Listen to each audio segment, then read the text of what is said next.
Good morning. मेरा नाम रामनरेश मीना है। मैं राजकीय महाविद्यालय गंगापुर सिटी में सहायक आचार्य विभाग भौतिक शास्त्र में कार्यरत हूँ। मैं आज आपको काफ़ी इम्पोर्टेंट क्वेश्चन को बताने जा रहा हूँ, जिसका स्टेटमेंट है जो काफ़ी बार पूछा गया है। 2018 में भी ये क्वेश्चन पूछा गया है। तो मैं जो क्वेश्चन है जिसको समझाने जा रहा हूँ वो है थेवेनिन प्रमेय का कथन कर उसको सिद्ध कीजिए। State and prove the Thevenin theorem for a circuit analysis. 2018 का जो क्वेश्चन है उसका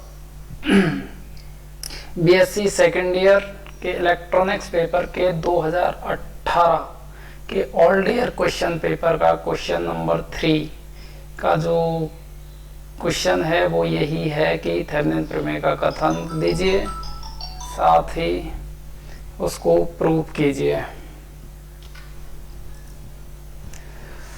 इसको समझने के लिए सबसे पहले हम इसका कथन देखते हैं।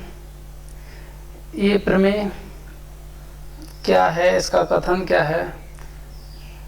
यह प्रमेय किसी द्विटर्मिनल जाल के लिए वोल्टता स्रोत तुल्य परिपथ वोल्टेज सोर्स इक्विवेलेंट सर्किट प्राप्त करने के लिए प्रयुक्त की जाती है। कहने का मतलब कोई भी यदि नेटवर्क हो, कोई भी सर्किट हो, उसको उसके इक्विवेलेंट सर्किट प्राप्त करने के लिए हम इस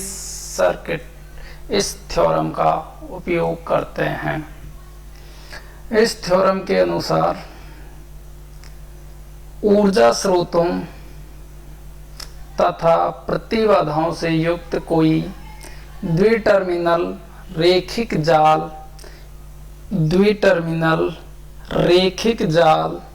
एक तुल्य परिपथ से प्रतिस्थापित किया जा सकता है, जिसमें केवल एक वोल्टता स्रोत ई इक्विवेलेंट तथा इसके श्रेणी क्रम में एक प्रतिबाधा जेड इक्विवेलेंट होती है।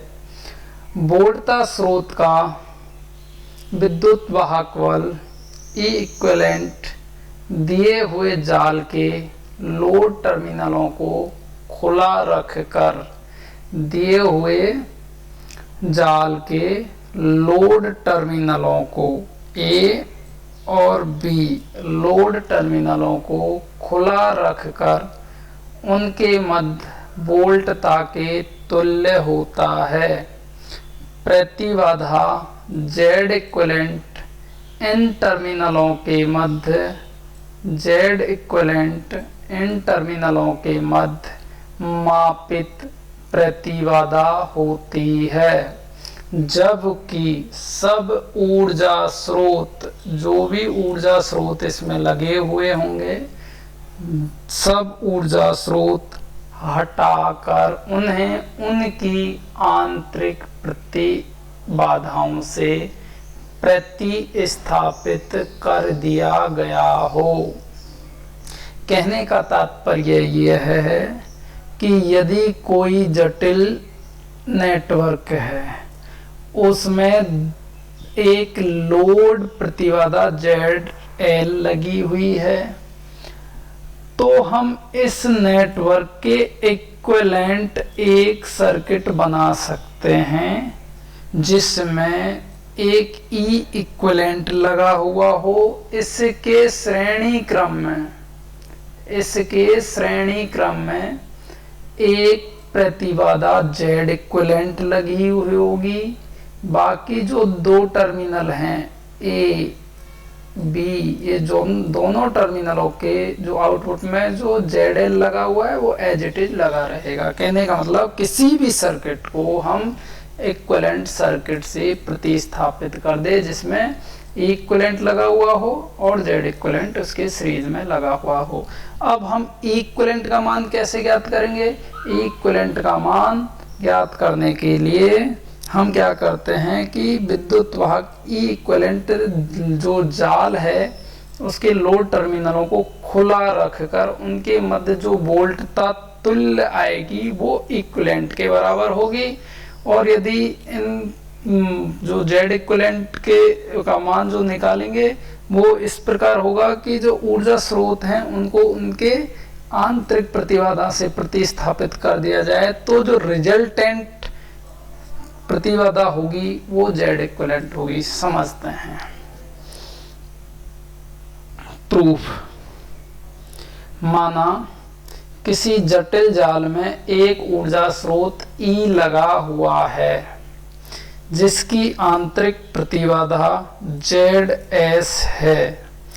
जाल के निर्गम टर्मिनलों के मध्य एक लोड प्रतिबाधा ZL लगी हुई है। ठीक है, यहाँ पर कुछ भी जाल हो सकता है, पाई हो सकता है, टी हो सकता है, मैनी एलिमेंटों से मिलकर एक जाल हो सकता है। ठीक है, माना यदि इस जटिल जाल के निष्क्रिय भाग, ये वाला जो निष्क्रिय भाग है इसमें वोल्टेज सोर्स नहीं लगा हुआ है, वोल्टेज सोर्स बाहर रखा हुआ है, यदि इस जटिल जाल के निष्क्रिय भाग को एक तुल्य स्टार कह लो चाहे टी कह लो स्टार जाल से प्रतिस्थापित कर दें तो वो कुछ इस प्रकार मिलता है। ठीक, जब हमने इसको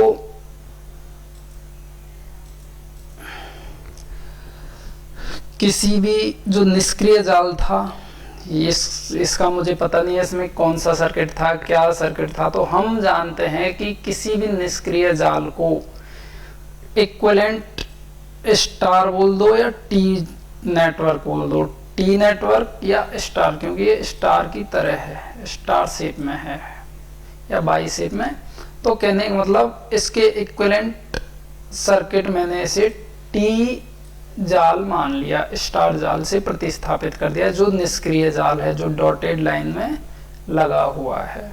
ठीक है, अब यदि मैं इसको इस रूप में देखूं कि पूरा जो मेरा जाल है, नेटवर्क है, वो कुछ इस प्रकार है कि एक ई बैटरी लगी हुई है, इसका जो आंतरिक प्रतिबाधा है ZS, जेड सोर्स, प्रतिबाधा of source, internal source, Z1, Z2, Z3 और एक लोड ZL लगा हुआ है। ए टर्मिनल है, बी टर्मिनल है। माना कि हम मानते हैं कि सोर्स से जो करंट फ्लो हो रहा है वो IS, current through the source IS है। ये IS यदि लोड में करंट का मान IL प्रवाहित हो तो हम मानते हैं कि जो IS आ रही थी उसका IL पार्ट इधर चला गया है, तो बचा हुआ जो करंट होगा वो होगा IS minus IL। Got it? ठीक है, अब इस सर्किट का उपयोग करके हम परिपथ में निवेशी धारा IS का मान ज्ञात कर सकते हैं। कैसे? सबसे पहले हम मान लेते हैं कि इसमें एक बैटरी लगी हुई है, करंट इतना फ्लो हो रहा है। यदि मुझे इस रेजिस्टेंस का मान पता चल जाए तो B is equal to IR की सहायता से मैं I का मान ज्ञात कर सकता हूं। Got it? तो देखते हैं, सबसे पहले Z2 और ZL सीरीज में लगे हुए हैं। Z2 और ZL जब सीरीज में लगे हुए हैं तो हम जानते हैं कि दोनों सम हो जाएंगे। Z2 प्लस ZL ये दोनों का इक्विवेलेंट आ गया, ये वाला इसके पैरेलल होगा। तो पैरेलल वाला formula 1/R1 plus 1/R2 is equal to 1/R। ठीक है, इस वाले फॉर्मूले की सहायता से हम इन तीनों का इक्विवेलेंट रेजिस्टेंस निकाल सकते हैं। फिर जो रेजिस्टेंस आएगा उसको यदि मैं यहाँ प्रतिस्थापित कर दूं, इसको एक ही मान लेंगे तो ये उसके सीरीज में होगा, तो वो जुड़ जाएगा मेरा Z1, तो उसका मान ये आया। तो Z1 ZS और ये वाला जो इक्विवेलेंट रेजिस्टेंस है ये तीनों सीरीज में होंगे। तो सीरीज वाला फॉर्मूला लगाएंगे ZS प्लस Z1 और जो रिजल्टेंट आया उसको प्लस दिस। तो हम कह सकते हैं कि I बराबर B/R के फॉर्मूले से ये टोटल रेजिस्टेंस है, टोटल प्रतिबाधा है, ये टोटल वोल्टेज है। तो हम IS सोर्स से कितना करंट फ्लो हो रहा है, इस जो ब्रांच है इसमें करंट का मान ज्ञात कर सकते हैं। ठीक है, इसका मान आया IS बराबर E/ZS plus Z1 plus Z3 bracket में Z2 plus ZL bracket close, Z2 plus Z3 plus ZL। ठीक, अब हम IL का मान ज्ञात करने के लिए जो यहाँ पे जो करंट फ्लो हो रहा है, या फिर हम कहें कि इस सर्किट में जो करंट फ्लो हो रहा है इसका मान ज्ञात करने के लिए हम देखते हैं। IL का मान ज्ञात करने के लिए हम जानते हैं कि समांतर परिपथों में विभाजित धाराओं का अनुपात प्रतिबाधाओं के मान के व्युत्क्रमानुपाती होता है। समझ में आया? हम जानते हैं कि I बराबर B/R, तो हम कह सकते हैं कि जो धारा है वो इनवर्सली प्रोपोर्शनल टू R। तो यही कह रहे हैं कि समांतर परिपथों में जो विभाजित धारा हैं, कहने का मतलब ये वाली धारा यदि इसका मान मैं इंक्रीज कर दूं तो धारा का मान डिक्रीज हो जाएगा, यदि इसका मान डिक्रीज कर दूं तो धारा का मान इंक्रीज हो जाएगा, इनवर्सली प्रोपोर्शनल। ठीक है, तो हम देखते हैं कि I इसमें करंट IL का अनुपात इस ब्रांच में current IS minus IL inversely proportional to Z2 plus ZL और Z3 के रेशियो के बराबर होगा। यहाँ देखो IL upon IS minus IL बराबर Z3 upon Z2 plus ZL। तो IL अपने ब्रांच में जो रेजिस्टेंस होगा, जो प्रतिबाधा होगी, उसके इनवर्सली प्रोपोर्शनल है। इसी प्रकार IS माइनस IL जो इस ब्रांच में जो रेजिस्टेंस, जो प्रतिबाधा होगी, उसके इनवर्सली प्रोपोर्शनल होता है। ये पैरेलल वाले केस में होता है। पैरेलल परिपथ में जो धारा का जो विभाजन होता है वो इनवर्सली प्रोपोर्शनल टू प्रतिबाधा के होता है। ठीक है, मल्टीप्लाई क्रॉस मल्टीप्लाई करेंगे तो IL multiply by Z2 plus ZL और IS minus IL multiply by Z3। ठीक, अब IL बराबर इसको इसके नीचे ले जाएंगे तो IS Z3 upon Z2 plus ZL। कहने का मतलब ये है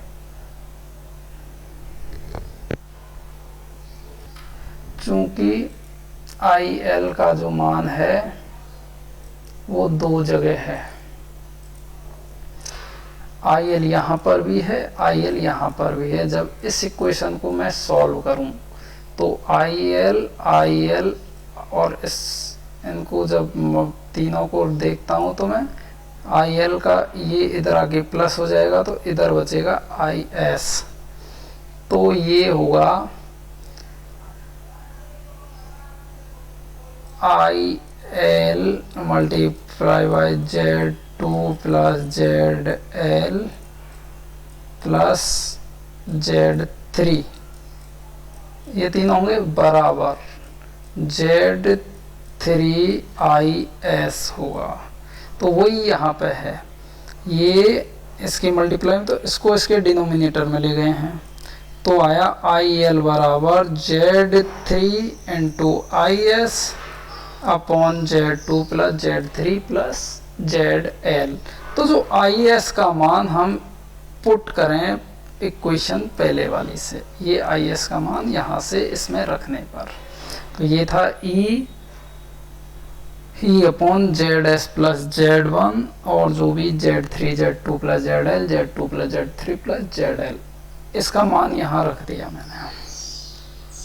तो आई एल का जब इस इक्वेशन को मैं सॉल्व करूँ तो ई इंटू जेड थ्री, इसको आपस में पहले एलसीएम लेंगे तो नीचे आएगा Z two plus Z three plus Z L, यहाँ इसको जब क्रॉस मल्टीप्लाई करेंगे तो वो टर्म बनेगी ये और इधर वाली टर्म बनेगी ये, इसको जो डिनोमिनेटर एलसीएम को इससे कैंसिल आउट कर देंगे तो बना क्या Z S plus Z one multiply by Z two Z three Z L और right hand plus Z three plus Z two plus Z L, ये इक्वेशन आ गई।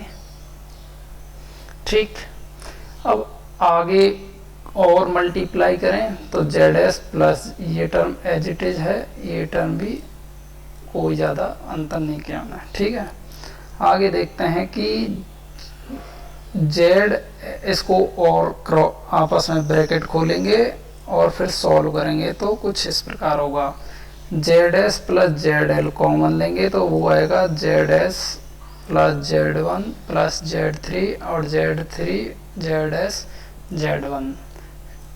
आप इसको स्टेप को घर बैठ के भी कर सकते हैं। तो हमने क्या किया, जेड एस और जेड एल को एक साथ रख दिया, जेड एस और जेड वन को एक ब्रैकेट में रखा, जो भी कॉमन है बचा कुचा ये आएगा, दोनों एक ही है। इसको अरेंजमेंट किया मैंने, कुछ नहीं किया। अब देखते हैं कि यहाँ से मैंने कॉमन लिया Z S plus Z one plus Z three, तो बचा क्या, कॉमन लेने पर ये बच गया Z L plus Z S, और यहाँ से जब कॉमन लेता हूँ मैं तो ये जो एक टर्म है इसमें थोड़ा सा मैंने चेंज किया हुआ है, दोबारा से कैलकुलेट करें तो कुछ इस प्रकार होता है, जेड एस की बजाय Z two plus Z L और जेड थ्री ये वाली टर्म आती है। तो यहाँ से ये वाली टर्म यदि मैं कॉमन ले लेता हूँ तो बचेगा Z two plus Z L और जेड थ्री ब्रैकेट में Z S plus Z one upon Z S plus Z one plus Z three. ठीक, अब इस टर्म को मैं ले जाता हूँ ऊपर इसके नीचे। ठीक है, तो Z three plus Z three multiply by E denominator में पहुंच गया Z S plus Z one plus Z three upon Z two Z L को मैं पीछे ले गया, जेड टू एक ब्रैकेट में रख दिया मैंने, Z three bracket Z S plus Z one upon में Z S plus Z one plus Z three और क्लोज कर दिया ब्रैकेट प्लस जेड एल। ये अरेंजमेंट किया मैंने, कुछ नहीं किया, जो मुझे लाना था उसको लाने की कोशिश कर रहा हूँ। ठीक है, अब यहाँ से ये वाली इक्वेशन को यहीं छोड़ दो, अब आगे चलता है, यहाँ तक कोई दिक्कत नहीं है। अब यदि हमने कहा था ई इक्विवेलेंट कैसे कैलकुलेट करते हैं, ई इक्विवेलेंट यदि टर्मिनल जहाँ पे लोड लगा हुआ है उसको मैं ओपन कर दूँ, यहाँ से हटा दूँ, जो भी लगा हुआ था उसको मैंने हटा दिया। हटाने के बाद देखा मैंने कि ओपन वाले सर्किट में इन टर्मिनलों के बीच में जो भी वोल्टेज का मान होगा वो इक्विवेलेंट होगा। कैलकुलेट करते हैं। चूंकि इस बैटरी के कारण कुछ वोल्टेज यहाँ ड्रॉप होगा, कुछ यहाँ होगा, कुछ यहाँ होगा, यहाँ पर कोई वोल्टेज ड्रॉप नहीं होगा क्योंकि यहाँ ये ओपन सर्किट है। ठीक है, इसका मतलब यहाँ जो वोल्टेज ड्रॉप होगा वो इन टर्मिनलों के बीच जो वोल्टेज ड्रॉप होगा, कहने का मतलब Z3 के अक्रॉस जो वोल्टेज ड्रॉप होगा वो ही टर्मिनल A और टर्मिनल B के बीच में वोल्टेज ड्रॉप होगा। ठीक है, तो कहने का मतलब Z2 का यहाँ पर कोई रोल नहीं होगा। ठीक, अब हम जानते हैं कि जो E बैटरी है, कुछ इस पर, कुछ इस पर, कुछ इस पर, तो हम मानते हैं कि इस पर कितना वोल्टेज ड्रॉप होगा। क्योंकि वोल्टेज सीरीज में रेजिस्टेंस के डायरेक्टली प्रोपोर्शनल होता है। कहने का मतलब यदि मैं इस पर कैलकुलेट करूं कितना वोल्टेज होगा तो खुद की प्रतिबाधा total voltage divided by sum of all resistance या और सारी प्रतिबाधाएं जो भी सीरीज में लगी हैं सबको, ये तरीका होता है। तो यदि मैं इस पे कैलकुलेट करूं तो यहाँ पर Z3 की जगह क्या आएगा, Z1 total voltage multiply by खुद जिस पे कैलकुलेट कर रहे हो उसका प्रतिबाधा, उसकी प्रतिबाधा divided by all sum of all प्रतिबाधा। ठीक है, इसी प्रकार यदि ZS पर पूछूं तो यहाँ पर Z3 की जगह आ जाएगा ZS E upon ZS plus Z1 plus Z3। तो मैंने कैलकुलेट कर लिया कि E3 पर जो वोल्टेज ड्रॉप होगा वो कितना होगा, Z3 multiply by E ZS plus Z1 plus Z3।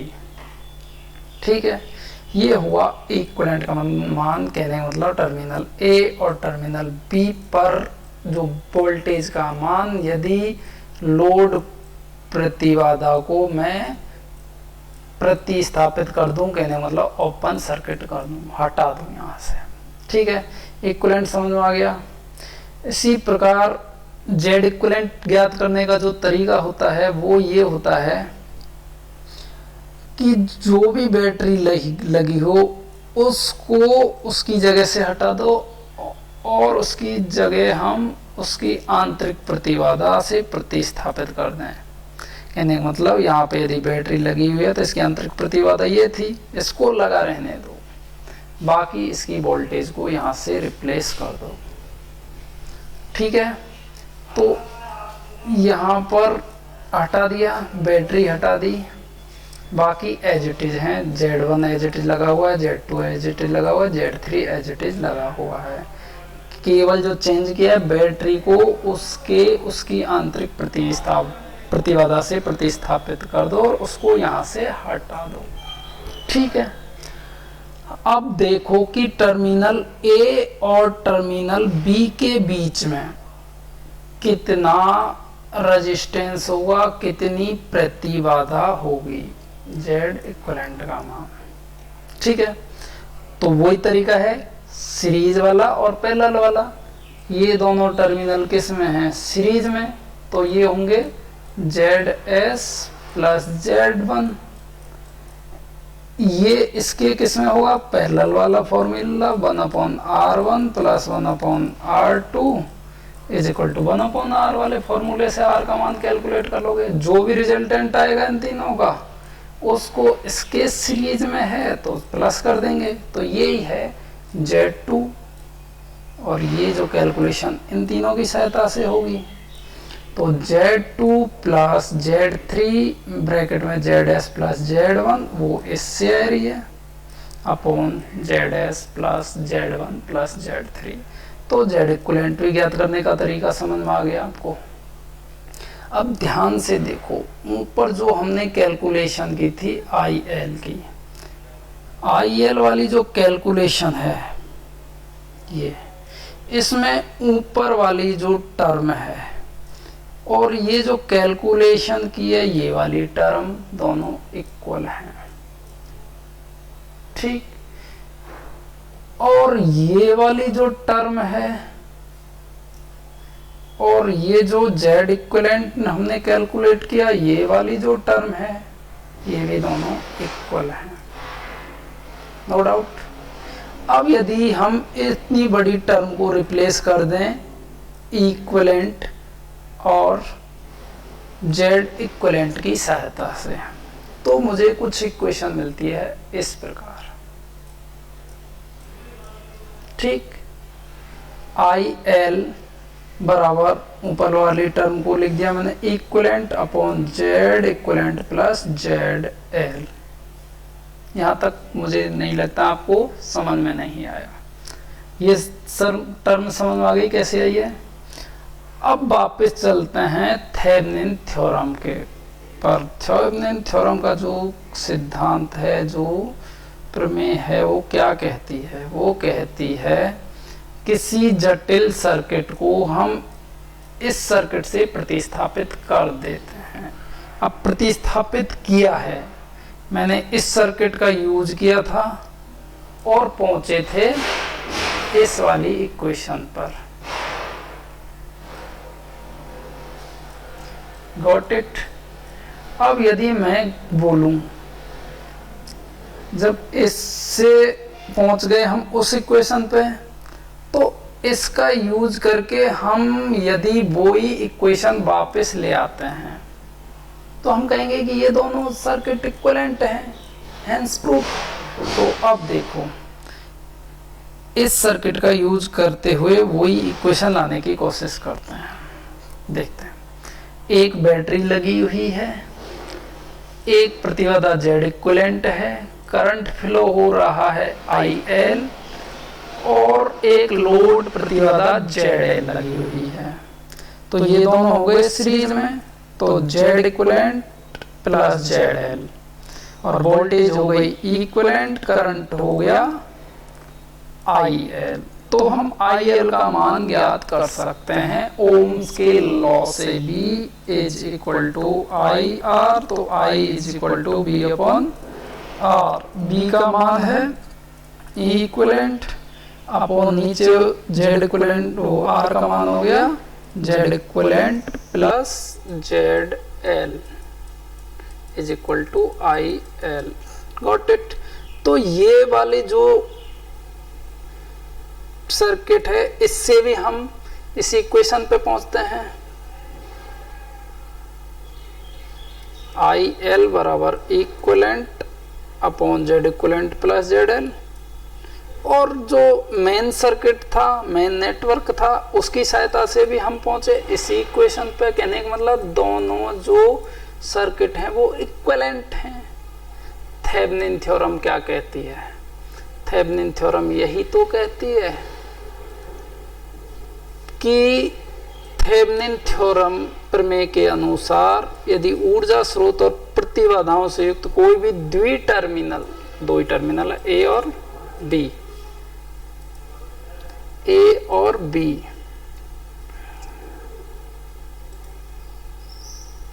A और B दो टर्मिनल है, तो किसी भी दो टर्मिनल रेखिक जाल एक तुल्य परिपथ से प्रतिस्थापित किया जा सकता है, हेंस प्रूव्ड। अब जो आगे की टर्म है वो वही है कि इक्विवेलेंट कैसे ज्ञात करना है, जेड इक्विवेलेंट कैसे ज्ञात करना है, ठीक। मुझे उम्मीद है आपको ये चीजें समझ में आई होगी। तो लोड प्रतिबाधा से प्रवाहित जो परिणामी धारा है वो जटिल परिपथ को इक्विवेलेंट विद्युत वाहक बल के स्रोत तथा श्रेणी क्रम में प्रतिबाधा जेड इक्विवेलेंट से प्रतिस्थापित कर सकते हैं।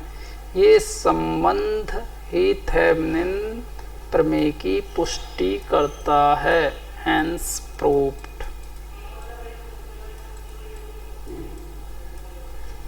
धन्यवाद।